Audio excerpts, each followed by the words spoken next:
Illinois Stories is brought to you by the Corporation for Public Broadcasting, Illinois Arts Council Agency, and by the support of viewers like you. Thank you.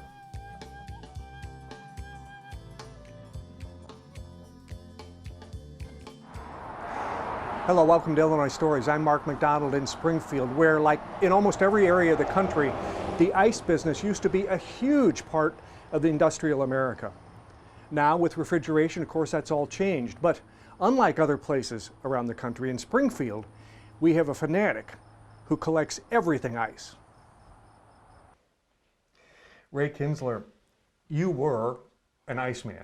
I was. And in fact, your whole family were Icemen and women, right? I mean, through the years. That's correct. But what made you want to preserve all this? What made you want to sort of collect and preserve everything there was to know about the ice business? Once I realized it wasn't going to continue anymore in the way that at least I knew it, is when I really wanted to be sure that there was a legacy of it that going forward, that my grandkids, what have you, would sort of know that this all existed, that it was literally ran by horse and buggy, that you had a pair of tongs and you had a big piece of ice that didn't just pop out of your refrigerator.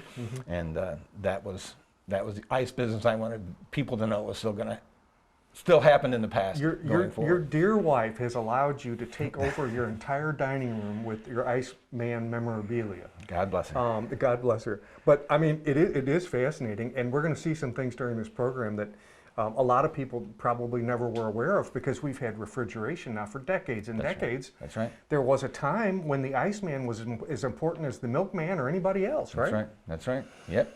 I read an article recently that said, I don't remember what year, it was the third largest commodity traded.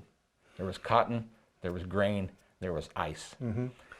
But nothing else would nationwide. just disappear on you like ice. I mean, that's that right. was the trouble with ice. It was very temporary, wasn't it? That's right. You started with ice and ended with water. And yeah, so it didn't last long. But you had to have it. Yeah. You could die. People had malaria. They had to keep cool. People had food. If that food goes bad, you eat it, you die. And so that's another thing. You don't realize how important, just downright important, that whole thing is. And again, you take it for granted now. I just go to my refrigerator, tap the thing, and I get ice. Yeah, I know. We got it so good, don't we? We do. We're going to look at the ice business, and some of them. We've got old ice boxes here to look at. Correct. We've got picks and tongs, and we've got all kinds of stuff. But I want to start with your family and how it's sort of has gone through the years. Your great-grandfather, right? That's correct. Was a Mr. Vetter. John Vetter. John Vetter, and this is a picture of he was just starting his ice business in Springfield, wasn't he? That's correct. And that's a pretty good look at he probably had one employee, and that poor guy standing next to him, 2 horses, a buggy, or a wagon, and an employee. Yep, and I guarantee you they each had their set of tongs, which is just like their right hand. That photo itself was taken at the fairgrounds. And so Illinois State Fair was going on, same deal. And those people wanted to be comfortable, those people wanted to be cool, they wanted a nice cool drink. He was delivering ice. Okay, and this is Grandpa, right? That's correct. And this goes That's my mother's father. This is really a good look at the, now these are probably 300-pound blocks. That's correct. This was standard, wasn't it? This was a standard block of ice. And that was what they called manufactured ice. Again, we will get to that cut it out of the lake thing. This is none of that. This was made in a machine. And his business was at 10th and Carpenter, 10th and Miller officially. And he always wore a suit and a hat. I don't think I've ever hardly seen him where he wasn't wearing at least a tie. That's what guys did, and they always had a hat and a tie. He was a businessman, and he had workers that worked hard and sweated, and he reaped that profit. And this is Mom up here, right? That's my mother. She's sitting in the plant that she worked in, answering the phones. And again, that's just how I remember seeing her at all times. The ice plant. Phones strapped to the side of her head. V, I think must stand for Vetter. I'm not sure. That's correct. But that was Grandpa's name. And who do we have in this picture?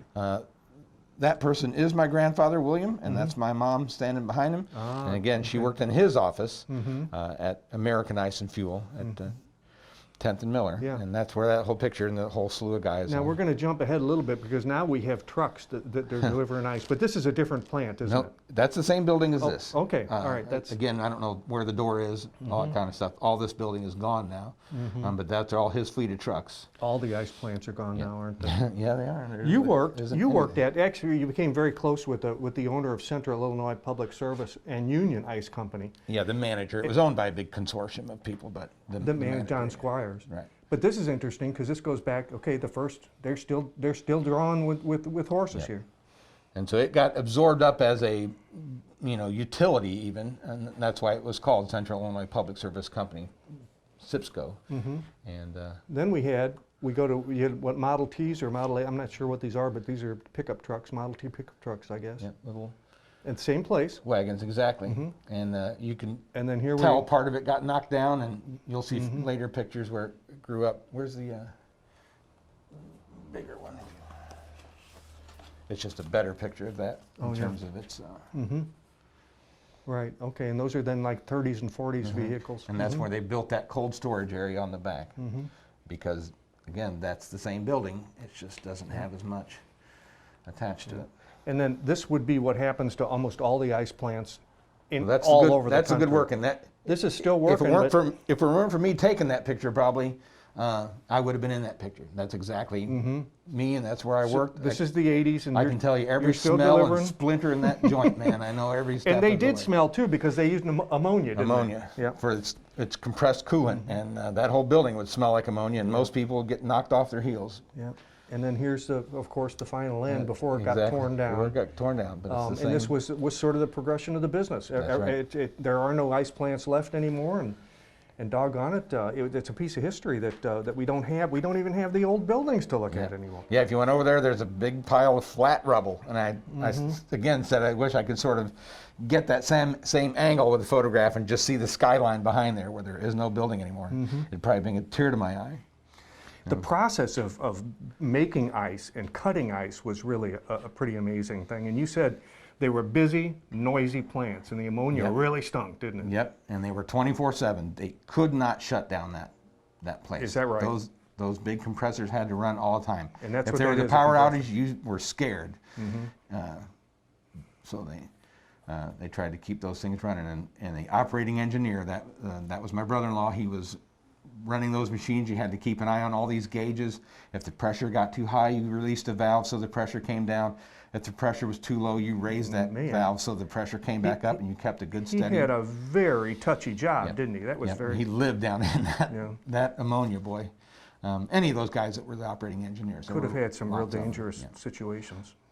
And that guy's getting ready to drop those, or the 300-pound cans we call them, getting ready to drop those down into the ice room.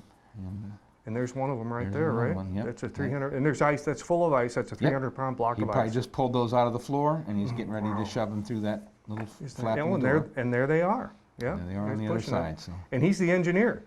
Yeah, you did everything. as long as the gauge is read, okay, you didn't have to stand right next to him. And there's another one. Yeah, is he kin to you? Yep, that's my next oldest brother, Alan. Your next oldest brother. You had 11 siblings, or there were 11 siblings, including you. That's correct. And you all worked in the ice business? 10 of us got a paycheck from Central or Union, and the one that didn't was my sister Carol. She worked over at the Lincoln's home, and she would come over and visit Mom at lunchtime. And the joke she always tells is that the guys scooped up a bunch of snow from all the extenuating things and took it out and buried her car in snow on an August afternoon. And so she came over after work to get in her car and go home, and it's covered in snow. And they all, again, she knew everybody in the building as well as anybody, but. So. Okay, well, we're going to take a look at some more of your collection here, but it's interesting to see the progression of the history of this business. And like I said, it wasn't just Springfield. All over the United States, the same progression occurred. Yep. There was definitely a plant in Jacksonville. I was there. There was definitely a plant in Taylorville, which the building is still there. If I find that photo, I'll show that one to you. So all those little satellite cities, Lincoln had one, Carlinville, Girard probably, all those places had to have one. And if you had them next to the railroad tracks, you could utilize the ice to sell to the trains as they come by with fresh produce, fresh meat, whatever they're trying to get it from point A to point B. If it goes bad, if it spoils, everybody's lost money. So the ice guy makes money by being right on top of those railroad tracks. So any ice plant you ever see, any state, anywhere, it's going to be pretty damn close to the railroad tracks. So, Ray, some of us still call them ice boxes, our refrigerators, because Right. it's just old habits die hard. That is correct. But there really were ice boxes, and that's what we're looking at now. Every kitchen in America had one of these.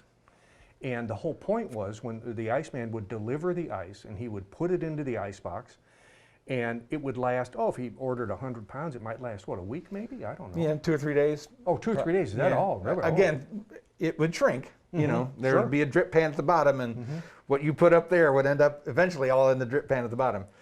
So I don't think you'd kill off 100 pounds in 3 days, but depending on how much you got and how much shrinkage you didn't want, if you would need more, you just call for more. Start by showing us the ice compartment. All right. This is the cold box. You'd put the ice into that one. Tongs, you'd lift it up and toss it into there. Is that the kind of tongs that the Iceman would use? This is the tongs the Iceman would use. Okay, all right. They're good. They're extremely heavy. They're sturdy. If you had a good hinge on it, they're yours for life. They're your pal. They're your left hand. They're everything you know. So if you're dealing with a block of ice, you had your own tongs, and they were yours, and you knew exactly where they were and how they were going to help you. So you'd toss that block of ice and set it in there. You'd want as much in there, I think, as you could possibly stand. Again, if you could afford it or not afford it. And then if you kept that area closed, that block would be pretty good for a long time. This would be for your probably less perishables. It's got my electronic equipment in it, but you'd put your fruits and vegetables, things in there that you would want to have cool, but you don't necessarily have to have frozen, as it were. Meats, more perishable things would go into the bottom. Meat and dairy, maybe. Because that cold goes down. This is where the most cold is. There's little vents in there. It shoots the cold down into that box and keeps that extremely cold. Again, there's vents that go up into here, keeps this cool. And, so every 2 or 3 days, the Iceman cometh, and he knew what to drop off, because what the homeowner would do is he or she would have one of these. That's correct. Ice card. An ice card, and whichever number he put up in the window for the Iceman to see. I'm saying I've got the 100 up now. The Iceman knows, okay, I'm taking a 100-pound block in there. That's right. And so he didn't have to go up to the door and knock, how much do you need today, ma'am? No. He knew he was standing at your door, and sometimes in the earliest days, he'd walk right into your house. You didn't lock your back door, he just walked in. They trusted him just to deliver the ice. And a lot of these times, these would be on like a little back porch or a stoop kind of thing. And so you didn't even have to deal with the homeowner of any sort, husband, wife, But whoever. how was payment made? And payment was made. You just left this little guy laying on top, and if you said 100 and that thing says 100, he would take 100 pounds worth of tickets out of this book. Okay. Of course. So that's 425 pounds. Okay, and only the Iceman would rip that out. You wouldn't rip it out as a homeowner. He would rip it out. That's correct. Because there was ways of scamming the system. You know, you'd find the old tickets in the trash or something, and you go, I'll reuse these tickets. Nope.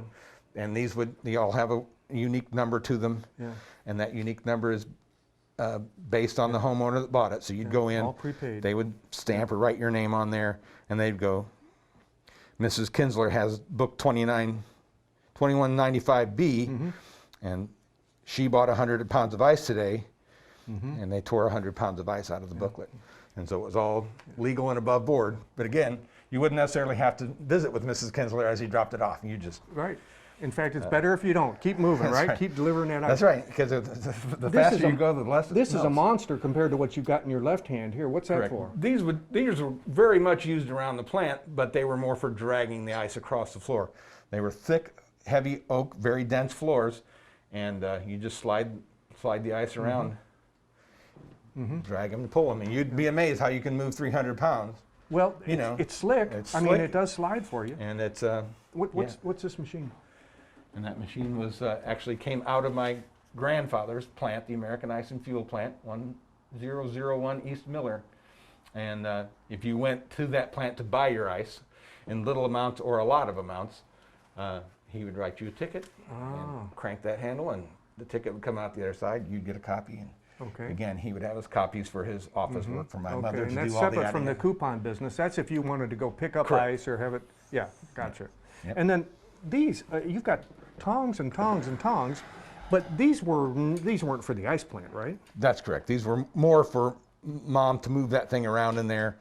They were called wife tongs or She would have probably house one tongs. pair, but you just have a collection. Yeah, it's one of those things where when you start collecting ice stuff, everybody in the world decides, I found something for you. And most all of them have, and a lot of these with the little wood thing on, I think they're sort of after market as well. Somebody just took an ice pick and mounted it in there. I don't know that all the time they were made with those weird little ice picky looking things. But most all of them have a company name stamped into it. So I guess advertising was the big deal, much as it is today. Some things never change, Mark. Now, there is one rarity here that I want to point out. Pick up, if you would, this red set of tongs, because this isn't like anything else we've seen. That's correct. Those are dry ice tongs. And dry ice is compressed, super compressed carbon dioxide. And it's an offshoot of the brewing manufacturing process. So it shoots off a lot of carbon dioxide while they're making beer. And they have some sort of machine, of course, that compresses it into a block. And most of the time it's no bigger than a 50-pound block. I don't think they come out any bigger than that. And that'll fit on there perfectly. And you snap that puppy on there, because these things would just bust and chip up that dry ice. But these things will grab it gently. It's an little paper wrapped in a paper thing. And so you haul around. Because, buddy, if you touch dry ice with your bare hands, it's 109 degrees below zero. Yeah, it'll burn yourself real fast. Frostbite real quick. My boss, Don, used to make a wisecrack about, because the ice would come in a big insulated box, and he'd climb up on that box and pull the first few blocks out with the dry ice tongs. And he says he had leather shoes, and he said he jumped back out of that box and the leather shoe just busted.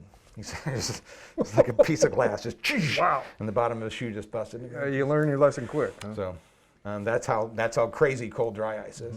A lot of people make comments, or they would show up and say, "Oh, I want to buy some dry ice to put on my beer," and we just go, "Look, you don't want dry. Yeah, I want it really cold. You don't want it 109 degrees below zero cold, pal. So just get some regular frozen water."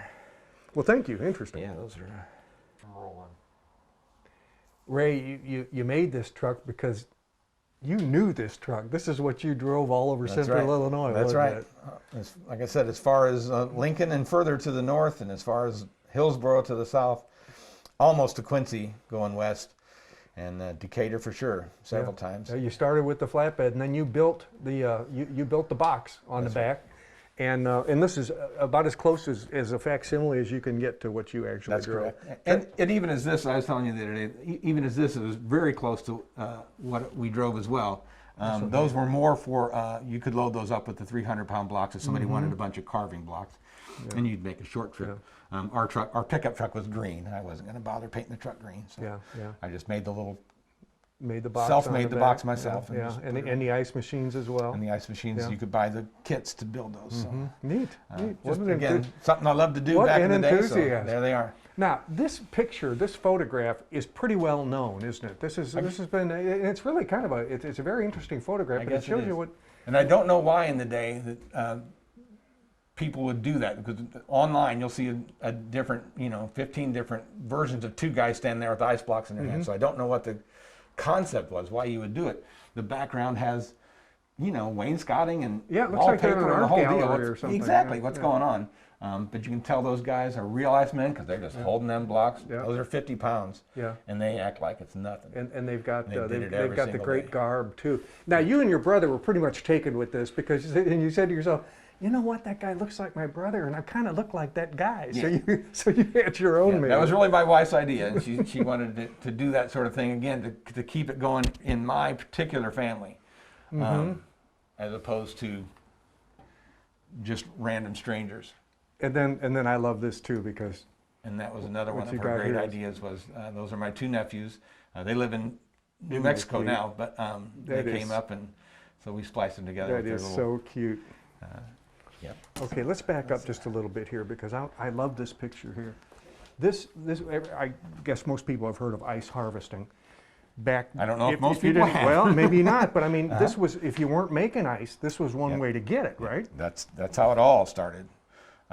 Was they would scrape the snow off the top of the pond or the creek or the river, but it would freeze. It would freeze deep. You can see how deep those blocks are. Oh my goodness. And they would scrape it off and score it, make a little line in the top, and then you'd stick your saw down in there and cut all day long.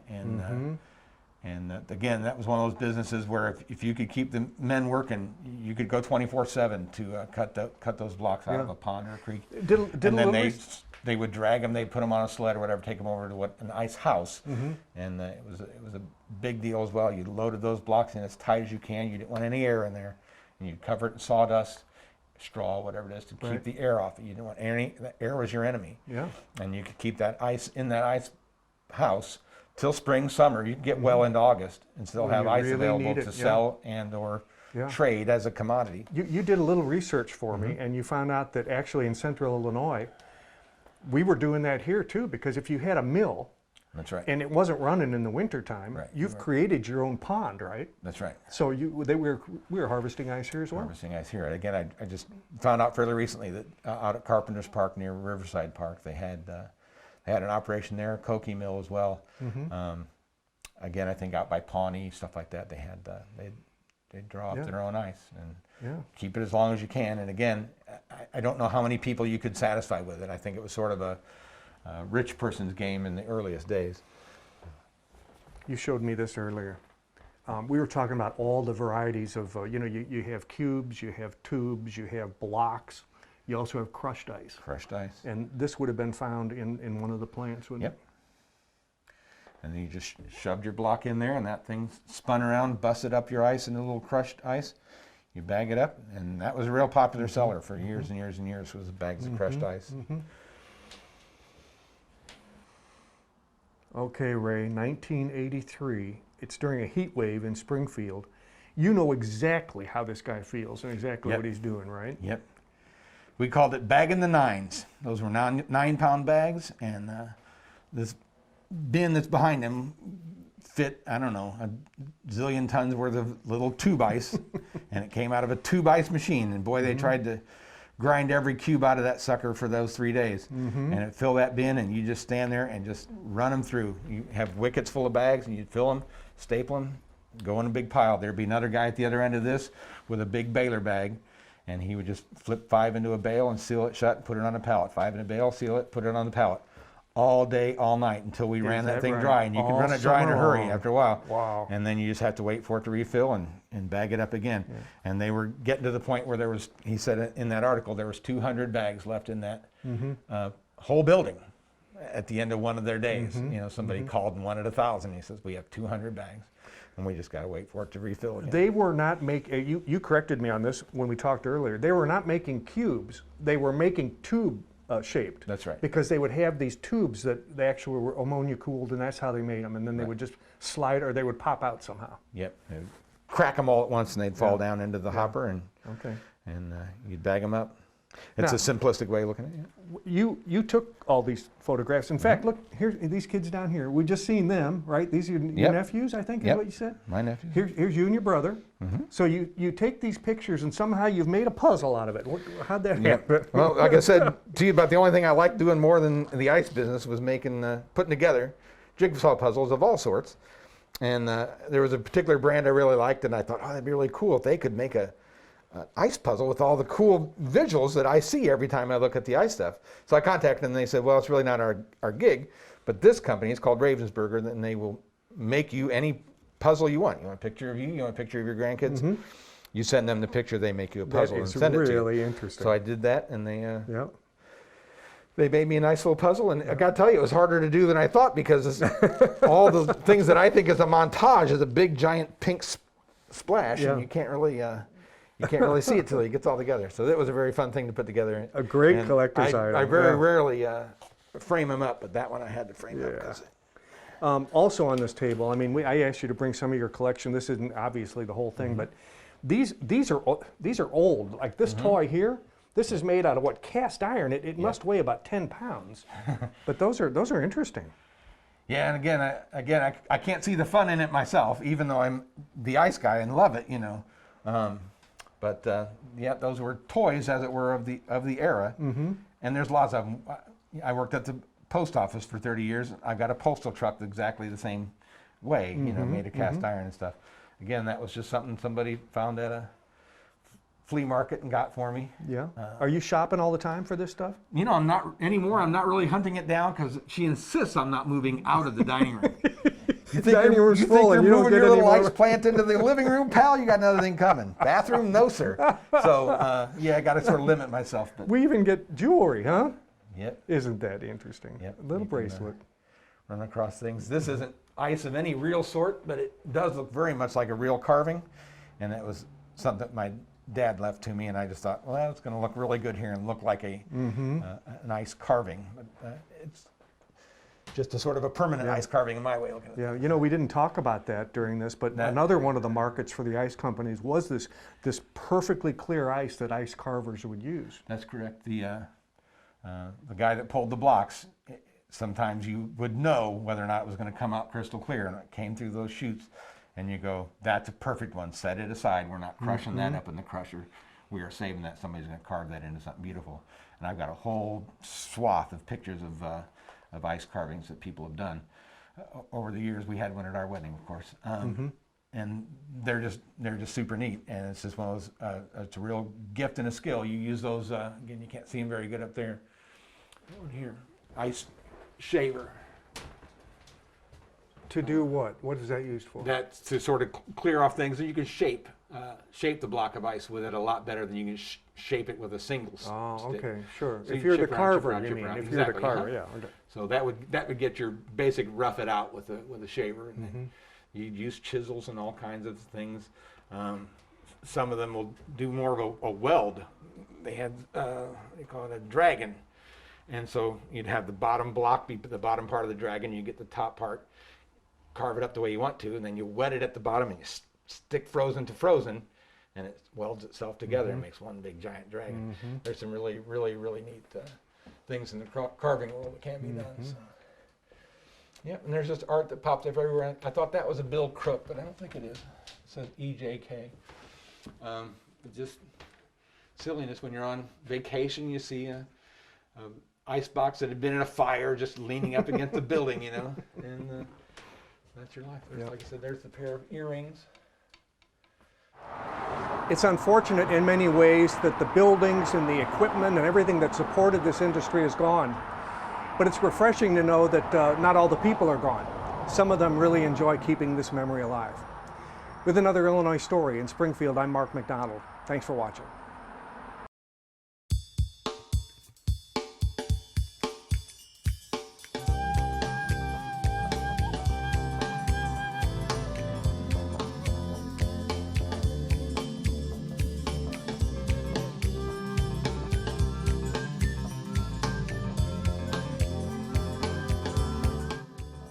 Illinois Stories is brought to you by the Corporation for Public Broadcasting, Illinois Arts Council Agency, and by the support of viewers like you. Thank you.